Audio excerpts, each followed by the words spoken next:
Então, formação profissional. Eu vou fazer o conteúdo inteiro aqui que a gente estudou. Então, pensamento computacional em... Deixa eu ver se eu consigo ligar aqui o... vamos na caneta. Estudamos esse aqui, pensamento computacional. Foi a primeira semana que ela deu, os paradigmas, todas essas coisas. Depois, o Google Colab, ela vai falar na segunda semana.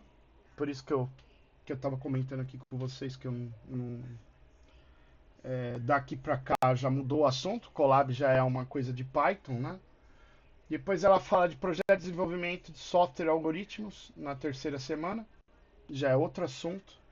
Depois vai falar de padrões web, que já sai do assunto de Python e vai para um assunto da web. Depois ela vai falar de APIs e serviço web, que já é outro assunto. E IoT, que é Internet of Things, Internet das Coisas, esse termo aqui está em alta, né?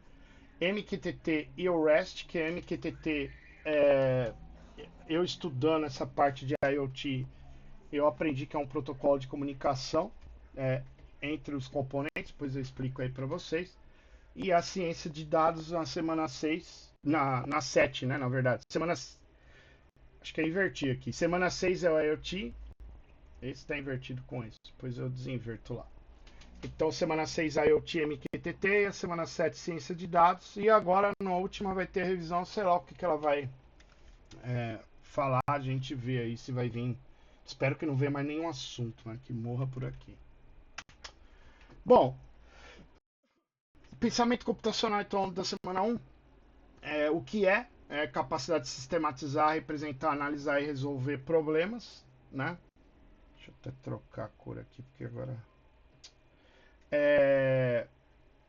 os pilares dele que a gente tem que saber, eu acho que isso pode cair lá na prova, né? Quais são os pilares? Decomposição do problema, né? Não sei se vocês lembram, você pegar um problema maior e dividir ele, fatiando ele, né? Depois você vai analisar o que tem de padrão naquele problema, que é coisas que se repetem. Depois a gente vai fazer a abstração, que é o que eu vou pegar o problema real e tentar transformar ele num código, né? E por fim, fazer o algoritmo, né? Digitar o algoritmo aí pra gente... A Larissa chegou aí, pra gente terminar essa parte. Então ela começou semana 1 com isso. Boa noite. E aí, ela vai falar um pouco... Esse negócio também... Vou pegar a borracha. Ela vai falar um pouco aí de para que serve, né? Então, esse pensamento computacional, ele serve para você criar um pensamento algoritmo, né? Que é o que o Ricardo estava falando aí, que é difícil às vezes entender a linha de código. Isso você vai com o tempo aprendendo, né? E vendo como que funcionam as linhas de código. Vai fazer uma aprendizagem colaborativa, vai aprender a resolver problemas, porque você decompôs o problema e aí você consegue resolver problemas maiores. Melhora a criatividade, o raciocínio lógico, a interpretação textual. Como estimular? Ela acabou não falando, aí eu acabei vendo aí como que faz para estimular isso, né? Através do aprendizado de programação, robótica, né? Uso de metodologias inovadoras. Isso aqui é muita coisa aí que está sendo cobrado de nós como professor.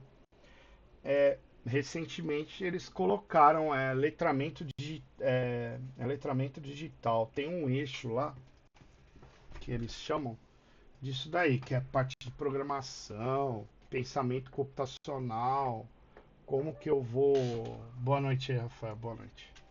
Como que eu vou criar sistemas, programas.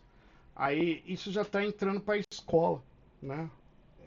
Porque já estão vendo que não tem como se livrar disso, né? Antigamente proibia até o uso de celular. Hoje está meio que ao contrário. Eles estão pedindo para o pessoal levar o celular para fazer atividade no celular, porque Eu acho que é uma coisa que não tem volta, né? Inevitável. Eles têm que aprender a usar o celular de maneira, o estudante, né? De maneira, é, a maneira boa e não a maneira ruim, né? Infelizmente todos usam, fica viciado em jogo, né? Isso também. Eu acho que vai ser um novo problema aí do século é o vício, né? E não, antes era em cigarro, em bebida, agora pode ser em jogo, né? Eu acho que a nova tendência é essa, né? Então, é, eles têm que ser estimulados a criar coisas, né? E não a ficar sendo um viciado, né? Então, acho que isso é o que volta aqui ao pensamento computacional, é isso.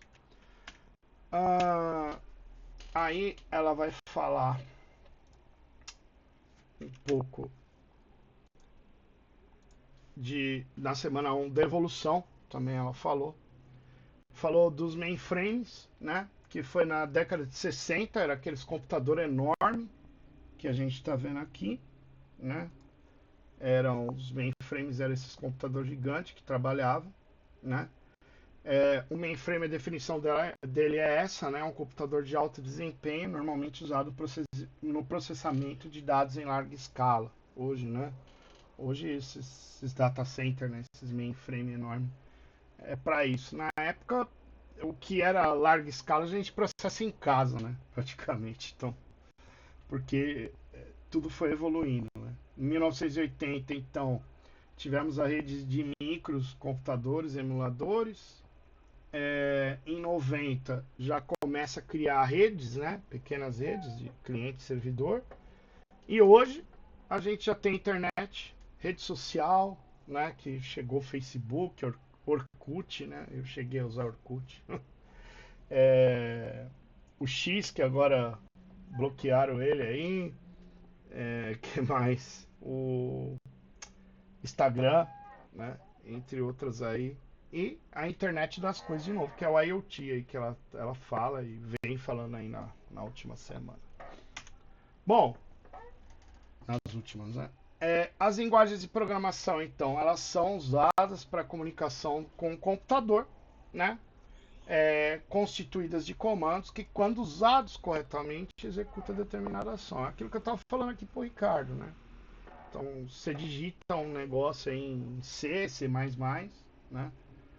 Aí o Visual Basic já foi também, né? Você tem um compilador que vai gerar um executável, né? Aqui no Windows, né? O executável tem uma extensão POL.txt e esse executável ele já está na linguagem de máquina, né? Então, o compilador é o que faz essa ponte, né? Entre o que você digitou de comando, ele interpreta, vê o que está errado, que é que faz um debug, né? Que a gente fala, seria um debugador, né? E aí ele vê o que está errado, passa pelo compilador, que o compilador gera a linguagem de máquina, e essa linguagem de máquina é traduzida num programa, e esse programa é executado no seu computador, e a gente não vê o que está acontecendo, mas o computador se comunica por bits, é 0 ou 1, né? Não existe a letra A para ele. A letra A para ele é traduzida de 0 em 1, né? Então, tudo que você vê, até o pixel da tela é 0 ou 1, né? Então, e a cor do pixel que eu vou acender também vai ser uma sequência de bits, né? Fala aí, Rafael. Anderson, tá ouvindo? Tô ouvindo, tô ouvindo. Ah, beleza. Então, um compilador, ele é um debugador, então, Não, automaticamente. é que os dois estão juntos, mas antigamente no Clipper tinha o debugador e tinha o compilador à parte. Você rodava um debug, Ah, entendi. ele falava, ó, tá errado a linha 6 e 7. Aí você corrigia, ele resolvia e falava, agora você pode compilar. Aí você rodava um outro programa que ele compilava. Ele criava um executável. Entendi. Você tinha que debugar antes, porque se você gerasse o executável sem fazer o debug, ele não falava que estava com defeito, gerava o executável e o programa não funcionava. Que estava errado. Então normalmente eles criaram os dois juntos já, que é para não dar pau, né? Ah, entendi. Para você conseguir rodar, né? Basicamente isso. Bom, Aí ela fala dos paradigmas de programação, que é esse meio de se classificar as linguagens baseados nas suas funcionalidades. O que acontece aqui com o paradigma? Não adianta eu querer, por exemplo, fazer um programa aqui que é para web e falar que eu vou fazer em assembly, né? Vou digitar os comandos tudo nessa que a gente, quem não assistiu ainda nas últimas semanas aí, ela fala de assembly lá na outra matéria, na de sistemas lá. E eu acho que assim, é um negócio totalmente inviável, né? Então, por isso que a gente foi tendo aqui então o paradigma que você vai usar para fazer, né? E o paradigma ele pode ser imperativo ou declarativo, ele pode ser procedural, em estrutura de blocos, em orientação a objetos, igual a gente vem usando, em computação distribuída. Pode ser declarativo funcional na programação lógica. E no tipo de estrutura de dados, ele pode ser fracamente tipificado, fortemente, dinamicamente, estaticamente tipado. Tipado, né, na verdade. Não é tipificado, é tipado. Eu gravei essa, acho que eu escrevi errado no próximo slide, mas tudo bem. O grau de abstração baixo nível, médio e alto nível, eu já vou falar para vocês. E a geração primeira, segunda, terceira, quarta e quinta. Então, como que funciona esse negócio aqui? Em resumo, primeiro com relação às gerações. A primeira geração só tinha linguagem de máquina. Quando os caras começaram a fazer os computadores, só tinha 01, linguagem de máquina, que é a Colossus lá, que foi um dos primeiros que o cara fez, que durante a guerra, né? Ele só tinha lá para ele ver com linguagem, cartões perfurados. Então ele tentou decifrar as mensagens de guerra com aquele computador valvulado ainda na época, né? Então depois chegou a Assembly, né? E foi melhorando. E o cartão perfurado era 01, né? Aí na segunda geração a gente começou a ter já o Assembly, que é o que eu acabei de falar. Depois veio as linguagens procedurais, linguagens aplicativas e por quinta geração, que é a que nós estamos, linguagens voltadas para a inteligência artificial, como linguagens lógicas, a Prolog e as funcionais, que é uma tal de Lisp. O Prolog acho que a gente usou, não foi que a gente usou na disciplina, talvez, acho que foi o Prolog, né? O Lisp eu não usei, não lembro. O declarativo, galera, ele é o que? As instruções passadas ao computador devem respeitar uma sequência lógica e o resultado esperado, sem determinar o fluxo de controle. É o que deve ser resolvido.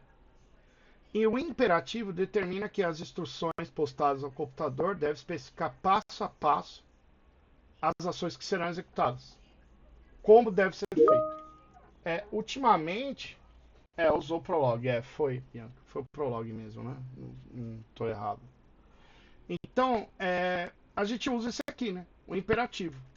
E normalmente a Python orientada a objetos. E a C++, também que a gente usou também, né? O baixo nível aqui, eu vou passar o slide, a gente vai entender aqui. Quanto ao nível, né? Quanto mais baixa, ela é mais complexa. Conversa na linguagem da CPU. Então, a Assembly, né? A C e a C++ são consideradas de baixo nível, elas são difíceis, né? Vamos dizer. O Assembly é mais difícil ainda, né? Do que as outras duas, né? Eu coloquei tipagem, mas não é tipagem. Eu acho que é o quanto a... tipagem, tipada. Então, quanto a essa tipada, é o tipo da variável que ele quis dizer. Se é uma string, um valor inteiro, um valor que é decimal com vírgula, né? Então, ela tem esse tipo aqui de tipagem. Então, tem algumas que é fracamente, né? Tanto faz se você declarar ou não. A Assembly, por exemplo, ela é fracamente tipada. Se você olhar lá, as variáveis, as declarações dela está usando mais a parte de hexadecimal, né? Ele não vai ficar lidando com, com tipos de string, integer, né? Mais coisa de mover pelo endereço da memória, bit, essas coisas, né? Algumas são fortemente, você tem que colocar. Outras dá para trocar o valor da variável no meio do programa. E tem algumas que são estáticas. O que você declarou, se é tipo inteiro, vai do tipo inteiro. Se eu não me engano, em linguagem C, ele falou que parece que é assim, né? Você não consegue trocar depois. Tem que criar outra variável lá no meio. Você não consegue fazer a troca dessa variável. Ah, se eu definir uma variável tipo string, que é de letras, né? Em números, como se fosse texto, né? Eu não consigo depois no meio do programa falar, agora muda isso daí pra. Eu decidi mudar agora pra números inteiros, né? Enquanto que lá no Python era mais. Apesar de você também não trocar, ele é mais tranquilo nesse aspecto, né? Se você não declarar a variável, tem umas que você tem que declarar, outras se você não declarar a variável, o programa já se vira, né? Vê lá que você não declarou e ele mesmo resolve isso e acabou. E a programada, a orientada a objetos, que é o que a gente mais usa, que é o que eu fui ver, né? Eu acho que é melhor a gente ver essa parte. É isso aqui, você tem o classes, né? Que na verdade a idade é um valor inteiro, o nome é um valor de caractere, né? Um texto, né? E a gente tem essas classes, que é print, input, output, que é aparecer na tela, né? Guardar informação, né? E os objetos que formam aqui dentro da linguagem orientada a objetos são esses. Vai ter os atributos, que você vai colocar um valor para a idade, um nome aqui para esse string, você colocou Bob aqui no caso, né? Uma mensagem, né? Dizendo. Uma mensagem aqui de, de comprimento, né? Falando. E aqui os métodos: print, input, output, né? E as variáveis e os procedimentos que você adota. Então, isso aqui são programação. Aqui seria na linguagem orientada a objetos e aqui na linguagem procedural, que eles falam, né? São variáveis e procedimentos, né? Enquanto que na orientada a objetos você tem a ligação entre as classes, métodos e atributos aqui, que a gente consegue fazer a ligação entre os três. Na outra, na procedural, não. Muda pouca coisa de um para outro, né? Então, em resumo, né, acho que nem adianta a gente falar que estrutura de blocos seria meio que você fazer em bloco mesmo. Procedural eu acabei de explicar. Essa distribuída eu não cheguei a procurar. Depois seria, né, funcional e programação lógica. Declarativo seria você fazer uma lógica, né? Mas atualmente a gente mais usa esse imperativo, né? Aí não faz muito sentido você usar um assembly para fazer uma programação web, né? Você vai usar o HTML, que seria mais fácil, né? O assembly seria para você fazer computação nesses IOC, né? Nesses computador embarcado, né? No caso de você usar aquele tem um microcontrolador aí, vou lembrar o nome, Arduino, né? Arduino, que é usado em robótica e tal. Aí você vai para uma mais de baixo nível, né? Vamos dizer assim. Que é uma mais complexa, né? Então, acho que até aqui dá para entender. Também pode cair uma pergunta dessa e acho que nós estamos tranquilos, né? Então, em resumo, o ser humano tem uma ideia, né? Vou até passar essa parte aí. O ser humano vai ter uma ideia que, com essa ideia, tem um raciocínio lógico que usa uma lógica de programação para criar um algoritmo e, através de uma linguagem de programação, define um programa de computador, que aqui ela até colocou um executável, né, que já seria, né, escrito em código-fonte, traduzido para a linguagem de máquina, que é o que eu acabei de falar para vocês. Então, o compilador é isso. O debugador vê se tem erro, compila, traduz em 0 e 1 e a máquina vai lá e faz. Esse seria o nosso mapa aqui geral do que acontece no pensamento computacional. Esse mapa é bem legal que ela mandou lá, acabei usando aqui porque achei bacana aqui a explicação dele, fica bem claro. no que acontece por trás dos bastidores, aí, vamos dizer assim. Beleza, pessoal? Sei. Beleza. Se alguém quer falar algo aí, acrescentar, tem alguma dúvida. Ah, beleza? Beleza. Eu ia. Hum, Pode falar? pode? Fala aí. Eu ia só acrescentar que, por exemplo, a gente pode observar que. E seu microfone mutou. Ficou mudo aí, Rafael.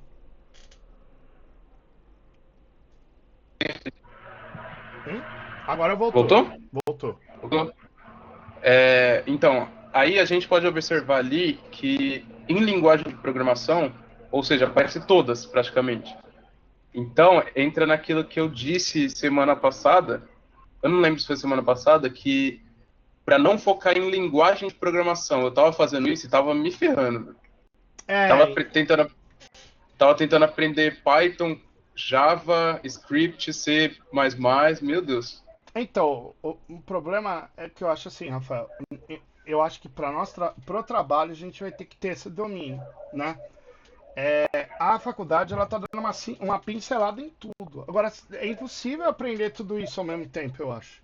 C, Exato. pai, meu, é muita coisa. E o que eu percebi também é que quando a gente começa a dominar, por exemplo, a etapa de algoritmo e passar ela para qualquer tipo de linguagem, a linguagem vira uma questão de escolha. Ah, sim, isso é. O problema da linguagem é que uma vai ter que ter ponto e vírgula, a outra não tem, uma vai ter que declarar variável, a outra não precisa. Isso. As coisas loucas aí. Mas é isso. Basicamente é isso. Beleza, né?